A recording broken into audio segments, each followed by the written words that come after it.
think the international response to my thong display in the Dáil and to the This Is Not Consent protests that have taken place just shows what an international phenomenon the question of violence against women is, and how young people, men and women, are not willing to accept the ongoing victim blaming that we see in courtrooms, and also the harassment that women in particular face, be it at work, on the streets, or in relationships. And I think that that is why after Me Too, after the Ni Una Menos movement in Latin America, the question of violence against women has come centre stage globally. Well, obviously we need dramatic legal changes so that the kinds of questions that are being used by some defence counsels to undermine women and also men who can be victims of sexual assault, it's absolutely outrageous, some of the things that are being said.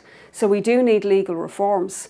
But also we need massive societal change, because these tactics would not be used in court if barristers didn't think that juries were going to respond to them, because we have a problem in society with sexism and sexist stereotypes.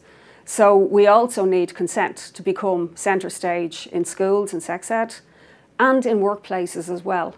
Well, Me Too was important because it allowed individuals to speak out for the first time about sexual harassment and assault that they'd faced, which usually doesn't go reported. Most rapes don't go reported, and most assaults. And I think it's been very empowering for women who've no faith in the legal system, so they're going online. But now we need to translate that into a more collective type of action, whereby we use the power of men and women coming together to say no more of this, no more victim blaming, no more harassment, be it at work, on the streets, or in relationships. Well, I think people should take note that protest works, because since the actions of last week, we've already had the announcement of a Savvy report, sexual violence research in Ireland, of which we've none. That's something that's been called for a long time, and also we've seen the government more urgently talking about legal changes. But we need to go much further than this. And we still need our sex ed bill to be moved, and we need a discussion throughout society about consent. So I think that is why we need an active movement. We've seen Google workers walking out globally and in Dublin against sexual harassment, and look at the concessions that they won.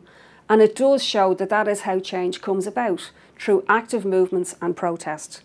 And that is why that arising from all of the publicity that Rosa and the Socialist Party got from this stunt, if you like, in the Dáil, we're making the call for International Women's Day in 2019 to be a global movement against violence against women and for equality for women in all spheres of life.